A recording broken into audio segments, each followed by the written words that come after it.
Buenos días. Gracias a Dios por esta preciosa mañana, porque su palabra nos reconforta y, como decía Ricardo ahora, nos santifica, nos hace mejores. Y es lo que esperamos que Dios haga con cada uno de nosotros esta mañana, ¿verdad? Que el Señor Todopoderoso nos llene de su conocimiento, no solo ahora, sino por siempre y para siempre. Vamos a continuar con la serie que llamamos Las señales de una iglesia saludable. La semana pasada comenzó Ricardo, en esta mañana lo haré yo, y vamos a hablar sobre cómo nos fortalecemos para la obra, fortaleciéndonos para la obra. Los músculos, todos sabemos qué son los músculos, son estructuras que tienen la capacidad de generar movimiento. Los músculos también dan estabilidad en las articulaciones, nos mantienen firmes en la postura, también aportan calor a nuestro cuerpo. Como podemos ver, los músculos realizan funciones vitales para todo el cuerpo. Los músculos requieren de ejercicio físico constantes para desarrollarlos y fortalecerlos. Existe una enfermedad que se llama distrofia muscular, DMD. Es una enfermedad que degenera los músculos y los debilita lentamente hasta que se atrofian totalmente. Los primeros síntomas de esta enfermedad son dificultad al correr, ahí van a haber problemas al subir las escaleras.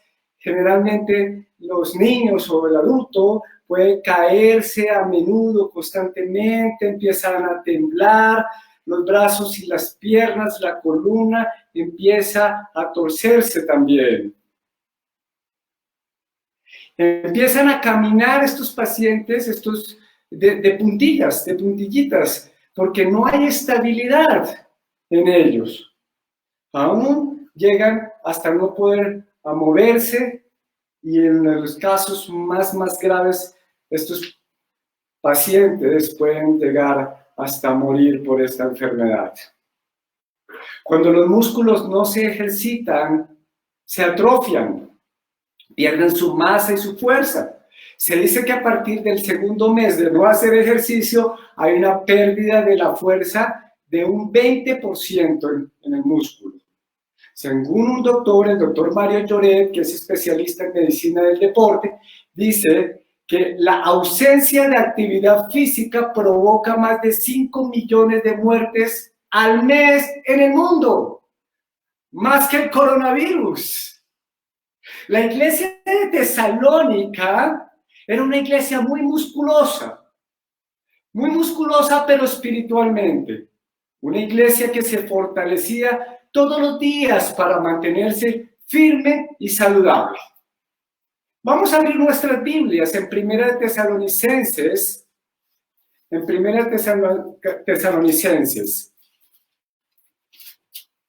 Pablo escribía a estos tesalonicenses con el fin de dar unas instrucciones vitales para mantenerse como una iglesia saludable. La iglesia en sí ya era firme, sin embargo, él quería que cada vez fuera mejor. Tesalónica era una ciudad en la región de Macedonia, esto es en la costa oriental de Europa. Hoy en día se llama Salónica y no es que sea muy renombrada, pero en la época de Pablo sí que lo era. Tesalónica era gobernada por el Imperio Romano, era uno de los puertos marítimos más grandes junto con los con Éfeso. Tenía una población más o menos de 100,000 habitantes. Pablo visitó esta ciudad en su segundo viaje misionero, en el 48 después de Cristo, en el año 48. Plantó esa iglesia junto con el hermano Silas, literalmente en un tiempo muy corto. Lucas nos narra la plantación de esta iglesia en el libro de los Hechos, en el capítulo 17. Y él dice que predicaron allí Pablo y Silas durante 3 semanas, durante 3 sábados, y muchos se convirtieron al cristianismo. Pero fue cuando el grupo de judíos les empezaron a hacer una vida imposible. Un día agarraron a los creyentes, a un grupo de creyentes, llevándolos a las autoridades romanas.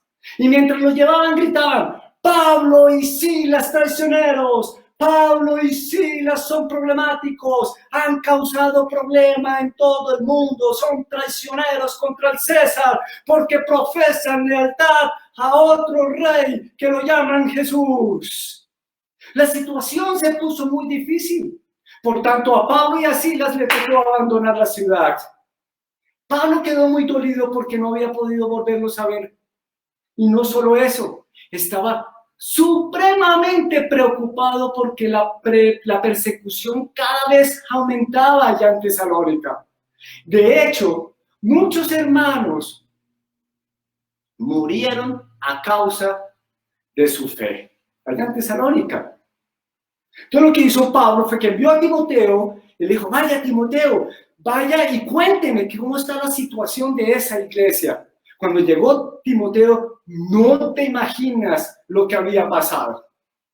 Timoteo le cuenta las buenas noticias sobre el estado tan saludable de la iglesia de Tesalónica, en medio de tantos peligros a causa de su fe. En el capítulo 3, versículo 7, Pablo dice que dice: mira, así que, hermanos amados, en medio de nuestras dificultades y sufrimientos hemos sido muy animados porque han permanecido firmes en su fe. Nos reaviva saber que están firmes en el Señor. Esas eran las noticias. Estaban completamente fuertes en la obra del Señor. Vamos a 1 Tesalonicenses, capítulo 1. Los 3 primeros versículos. En la Nueva Traducción Viviente dice así: nosotros, Pablo, Silas y Timoteo, escribimos esta carta a la iglesia en Tesalónica, a ustedes que pertenecen a Dios Padre y al Señor Jesucristo. Que Dios les dé gracia y paz. Siempre damos gracias a Dios por todos ustedes y continuamente los tenemos presentes en nuestras oraciones. Versículo 3. Al orar a nuestro Dios y Padre por ustedes, pensamos en el fiel trabajo que hacen, las acciones de amor que realizan y la constante esperanza que tienen a causa de nuestro Señor Jesucristo. En la Biblia de las Américas, en la Reina Valera, otras traducciones, en el versículo 3 dice lo siguiente: acordándonos sin cesar delante del Dios y Padre nuestro de la obra de vuestra fe. Obra de vuestra fe, del trabajo de vuestro amor y de vuestra constancia en la esperanza en nuestro Señor Jesucristo. Pablo se acordaba y daba gracias a Dios por la firmeza de esta iglesia en Tesalónica. Ellos se ejercitaban en 3 cosas. Número 1, en mostrar su fe. Número 2, trabajaban de una manera incondicionalmente. Y número 3, esperaban constantemente en el regreso de nuestro Señor Jesucristo. ¿Sí? Era una iglesia firme en la esperanza en Jesucristo. Era una iglesia firme en el trabajo incondicional, una iglesia firme que mostraba su fe. En esta mañana vamos a hablar únicamente de las 2 primeras. La tercera, fortaleza, en lo que se ejercitaban, la abordé hace 15 días, cuando hablamos acerca de la espera del cristiano en la segunda venida de nuestro Señor Jesucristo. Primero, ¿en qué se ejercitaba entonces la iglesia de Tesalónica? En mostrar su fe. Versículo 3, Primera de Tesalonicenses, capítulo 1. Acordándonos sin cesar delante del Dios y Padre nuestro. ¿De qué se está acordando Pablo aquí? ¿Qué lo ponía tan gozoso? La obra de vuestra fe. La obra de fe. ¿A qué se refiere con obra de fe? En el mundo hay mucha confusión. Muchos piensan que el hacer buenas obras lo llevan al cielo. Hemos escuchado decir en funerales, ¡ay, tan bueno que era! Debe estar ya en la presencia de Dios. Pero Dios nos enseña que por ser una persona buena no se va al cielo, ¿verdad? Las buenas acciones no nos salvan de ir al infierno. Pablo en su libro, en su carta a los Efesios, en el capítulo 2, versículo 8, dice, porque por gracia sois salvos por medio de la fe. Muchos no sabemos este pasaje. Y no de vosotros, pues es don de Dios, no por obras, para que nadie se gloríe. Efesios 2:8. Para que nadie se las dé de bueno. Somos salvos es por la obra de Dios en nuestras vidas, por la fe en la obra perfecta de Jesucristo, la fe en su muerte, en su resurrección y en su segunda venida. Esta fe es un regalo que Dios nos dio. No la merecíamos, pero el Señor quiso. A Él le plació, fue su voluntad, y por medio de esa fe es que somos salvos de la condenación eterna. Mira, si yo, Carlos, muriera en este instante, iría al cielo por una razón. Porque hace 2000 y piquito de años, Jesús murió por este pecador que no podía salvarse a sí mismo. No por mis buenas obras, que por cierto no fueron muchas. Algunos me conocieron y otros les he contado qué clase de tipo era yo antes. Pero a este vil y menospreciado hombre escogió Dios. Pero fue Él quien puso la fe en mí para creer en Cristo como mi Señor y Salvador. Él usó a uno de mis hermanos quienes me presentaron a Jesús, pero fue el Espíritu Santo, el Espíritu de Dios, el que me convenció que yo era un desgraciado. Yo tomé la decisión de arrepentirme y dejar a un lado el trago, las malas palabras, el golpear a mis hermanos, el golpear a mi papá y otras porquerías para seguir a Jesucristo. Porque Él es ahora mi amo y mi Señor. Y eso ha sido una bendición para mi vida. Pero la gloria, ¿de quién es? La gloria es para el Señor. Ahora, mis hermanos, algo muy importante que debemos saber. Cuando una persona ha confiado, ha creído en Jesús, en ese momento pasa algo sobrenatural. Empezamos una nueva en Cristo, lo que el apóstol Pablo habla en 2 Corintios 5, un nacimiento nuevo. Somos regenerados porque ahora actúa el Espíritu Santo en nosotros y Él empieza a transformarnos día a día para cumplir su obra en cada uno de nosotros. ¿Pero por qué estoy diciendo esto? Porque es de suma importancia, mis hermanos, entender que la causa de nuestra salvación es la fe, pero la evidencia de nuestra salvación son las buenas obras. Obviamente las obras sujetas a la Biblia en obediencia al Señor. Ahí en 1 Tesalonicenses, versículo 3, la palabra obra, en la Biblia de las Américas, es una palabra que significa una práctica de lo que se cree. Una práctica de lo que se cree. Los tesalonicenses se caracterizaban por practicar su fe, por lo tanto, ejercitaban buenas acciones.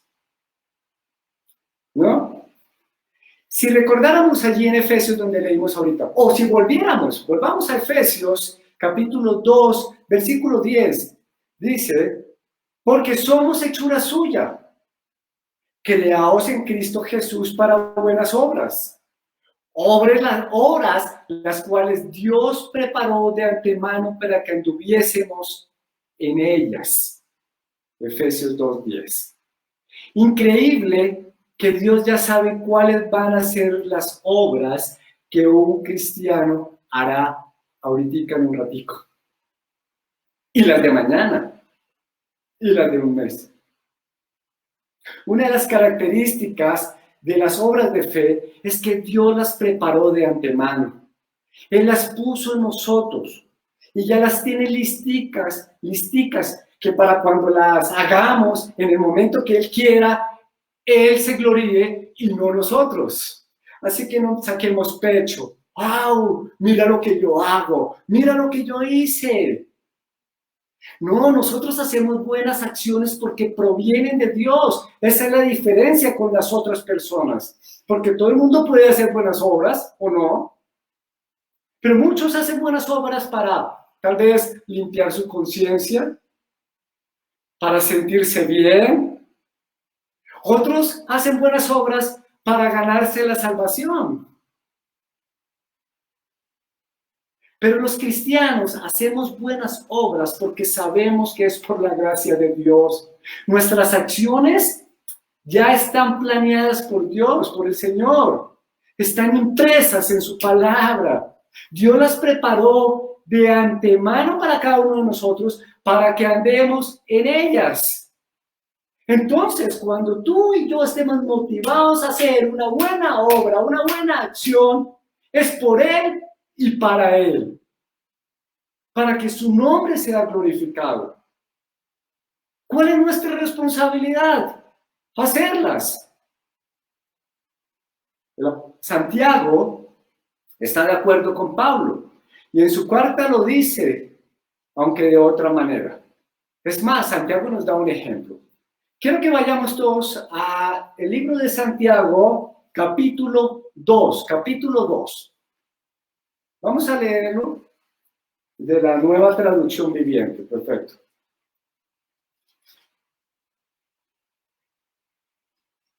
Capítulo 2, versículo 14.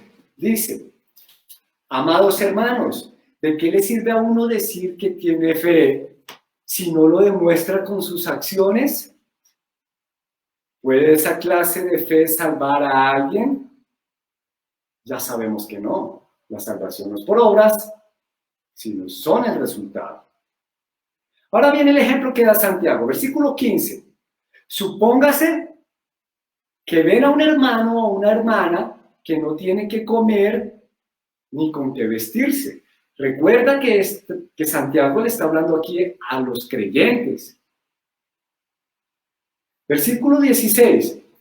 Y uno de ustedes le dice, adiós, que tengas un buen día, chao, abrígate mucho, aliméntate bien.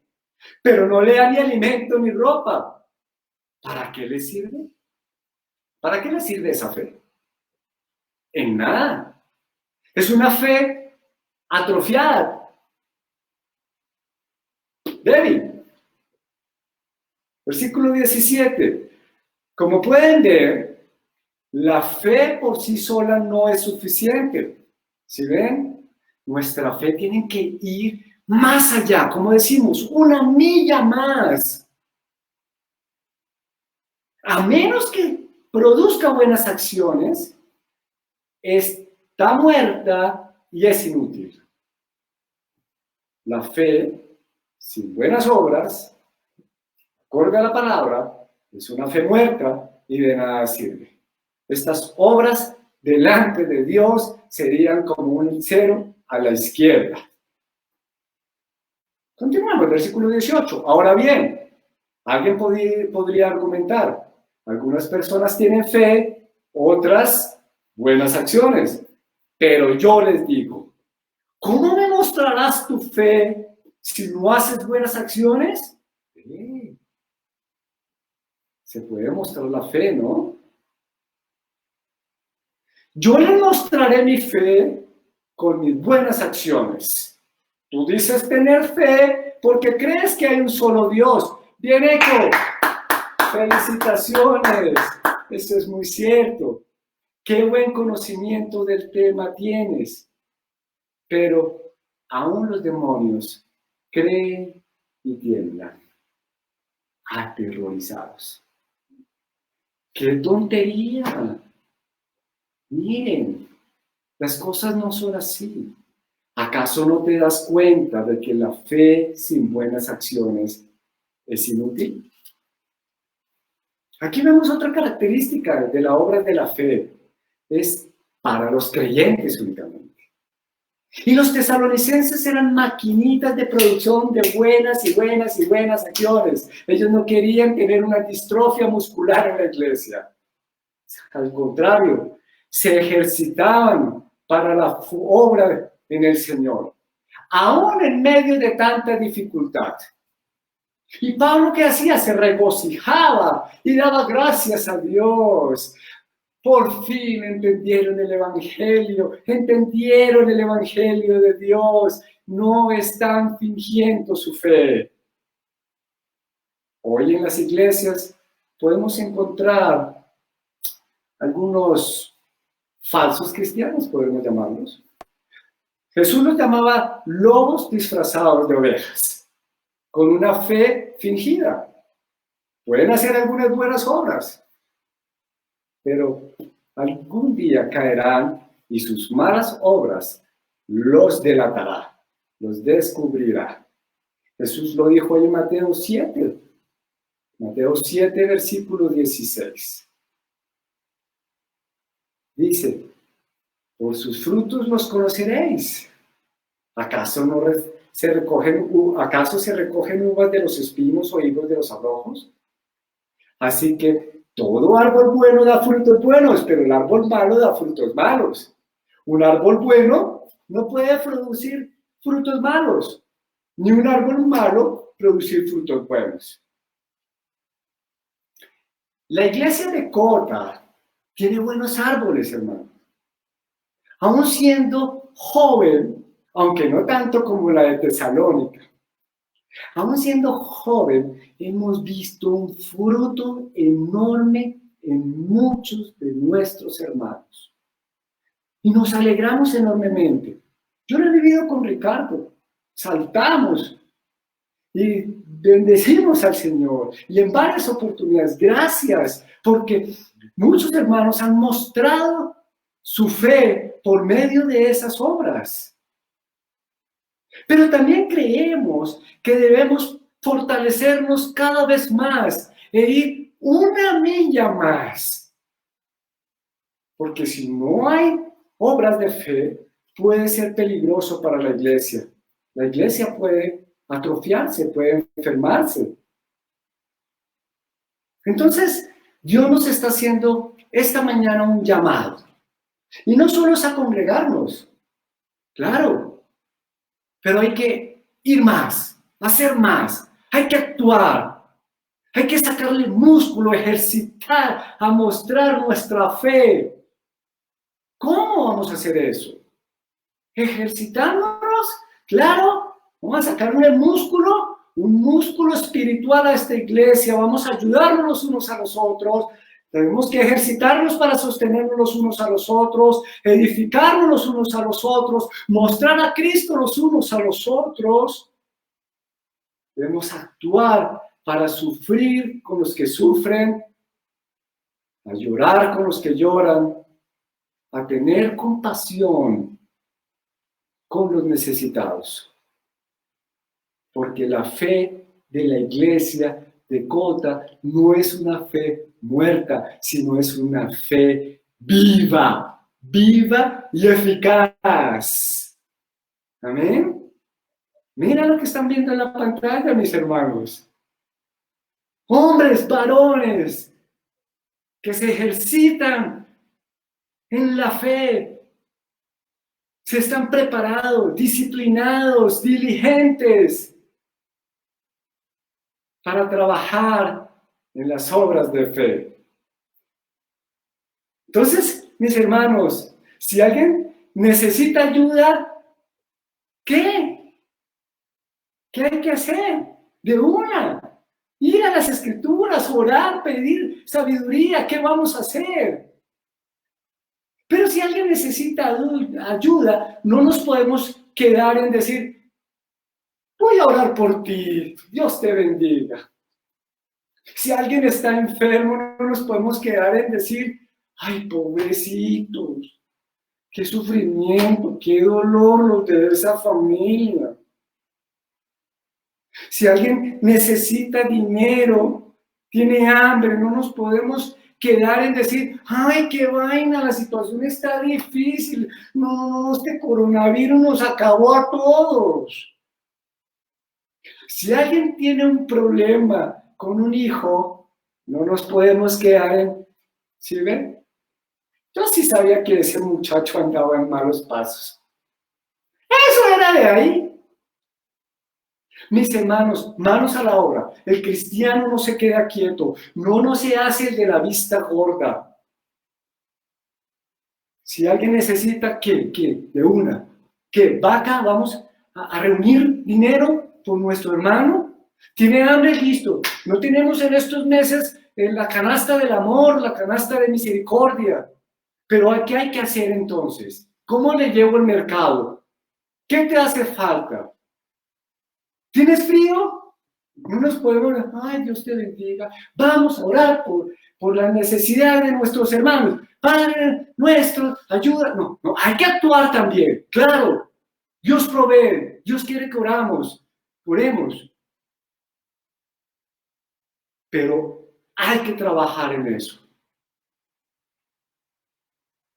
Leche, ya te la consigo. Esto no se trata de ser ricos ni pobres. La Biblia no habla de estratos sociales. Se trata de fe en Jesucristo. Y Proverbios 3:27 nos dice, no dejes de hacer el bien a todo el que lo merece. Cuando esté a tu alcance, ayudarlos, según la necesidad de cada uno. A todo el que lo merece. Es nuestra tarea. Gálatas 6:10. Por lo tanto, siempre que tengamos la oportunidad, hagamos el bien a todos, en especial a los de la familia de la fe. Está en primer lugar nuestros hermanos necesitados y luego las otras.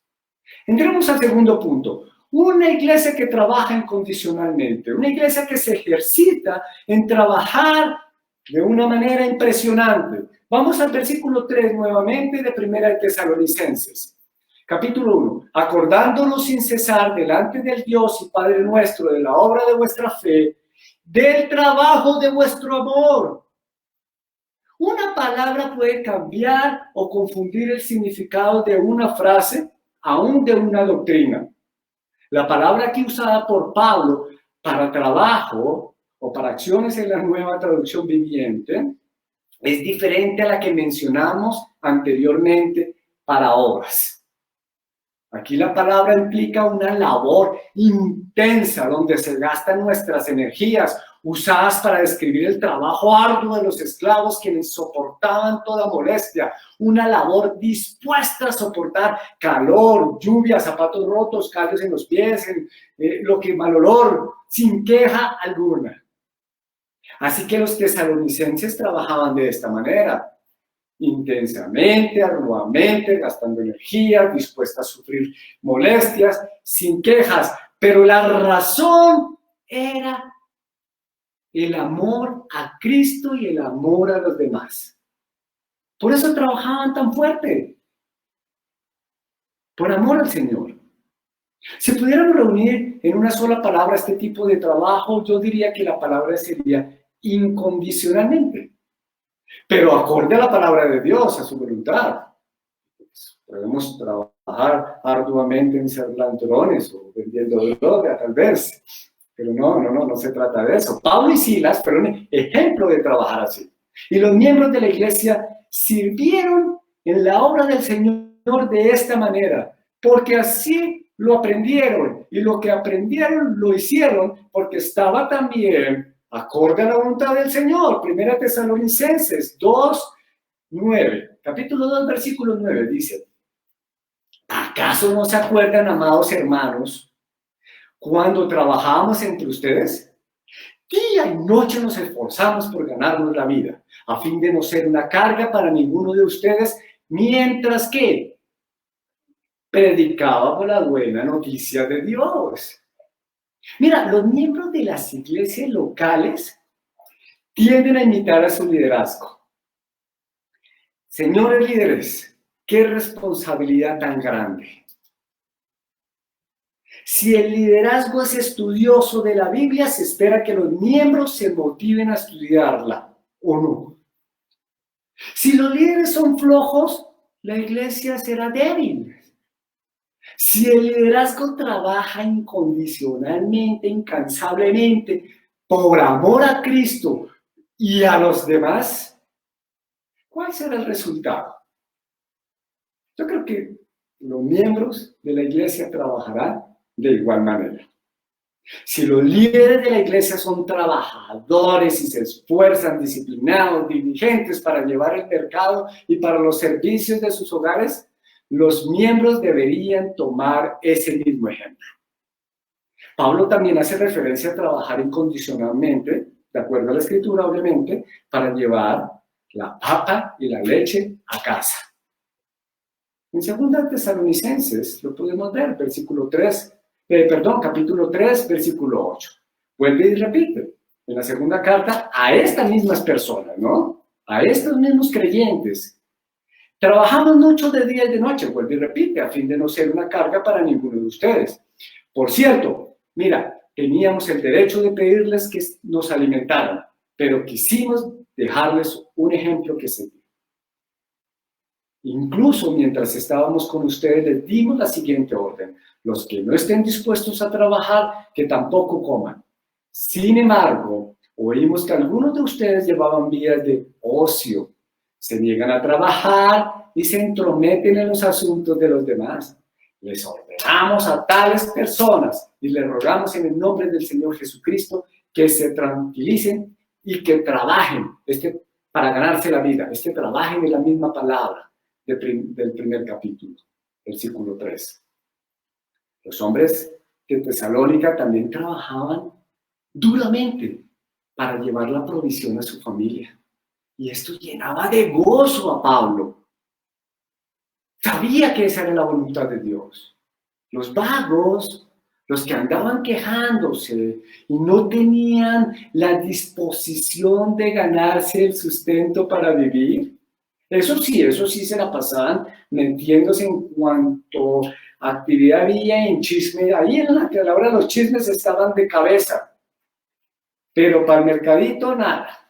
Estos ociosos podían dañar la salud de la iglesia. Pablo estaba seguro que la iban a atrofiar. Y por eso da instrucciones tan claras. Que no les diera esa distrofia muscular, el DMD. Podían inclusive hasta morir la iglesia.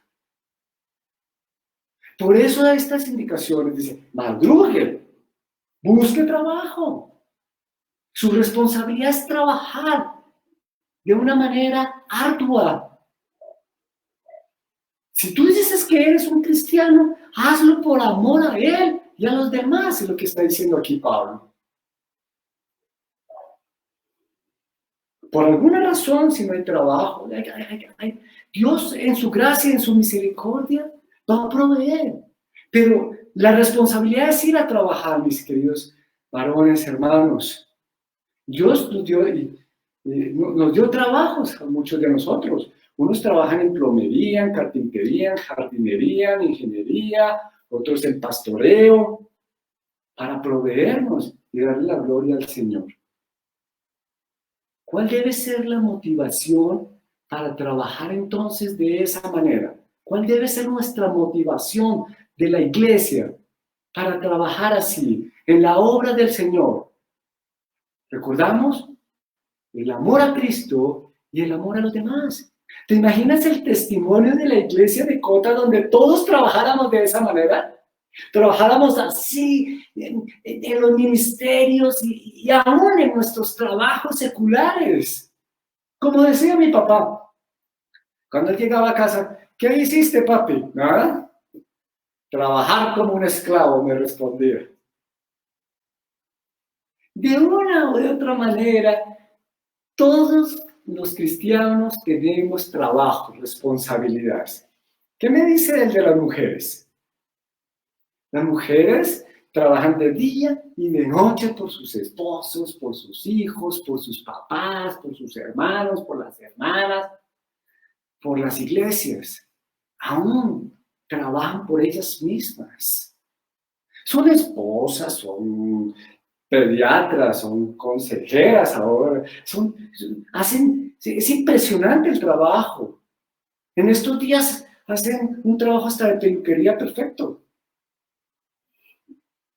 Y la lista continúa para las mujeres. Las mujeres en Tesalónica eran firmes en cumplir sus responsabilidades. Pero su motivación siempre era que estaban enamoradas de Cristo, no era porque tocaba. Su fortaleza también era que amaban a los demás. Hay personas que se enamoran tanto de su trabajo que ni se cansan, pero las motivaciones pueden ser otras. Pueden ser la satisfacción personal, la vanagloria, el que dicen los demás de mí, trabajan para ser exitosos para los demás, para tener un gran cargo. La diferencia es que nosotros lo vemos de otra manera. Nosotros trabajamos como un regalo de Dios para nosotros. Ese es nuestro trabajo, gracia. Y lo ejercitamos con disciplina, por amor a Cristo, para su gloria. Eclesiastés 5:19, Eclesiastés 5:19 dice, también es algo bueno recibir riquezas de parte de Dios. Es algo bueno recibir riquezas de Dios. Es bueno también la buena salud que Él nos da, recibir la buena salud de Él. ¿Para qué? Dice Eclesiastés, para Salomón, en el libro de Eclesiastés, para disfrutarlas, para disfrutar del trabajo y aceptar lo que depara la vida. Son verdaderos regalos de Dios. Eso se llama gracia. Gracia. El poder servir en la iglesia es gracia de Dios. El poder disciplinarnos es gracia de Dios. El poder llevar el alimento a nuestros hogares es gracia de Dios. Jacob trabajó durante 14 años por una mujer y disfrutó mucho de ese trabajo fuerte, arduo y como un esclavo. El tiempo del servicio está cortico, 14 años para él casi no fue nada.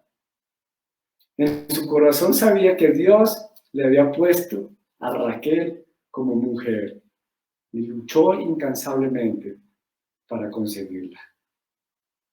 Mis hermanos, nuestra vida debe ser transformada día a día, ¿verdad?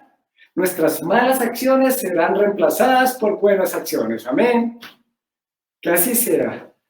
Porque la gracia de Dios está en cada uno de nosotros. Debemos trabajar incansablemente en hacer buenas obras y en ejercitándonos en la obra de Dios también. Vamos a orar. Padre, te damos gracias y toda la gloria es para ti, Señor. Gracias por ser el Padre de nuestro Señor Jesucristo.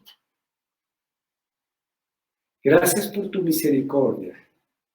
Gracias por tu amor para con nosotros.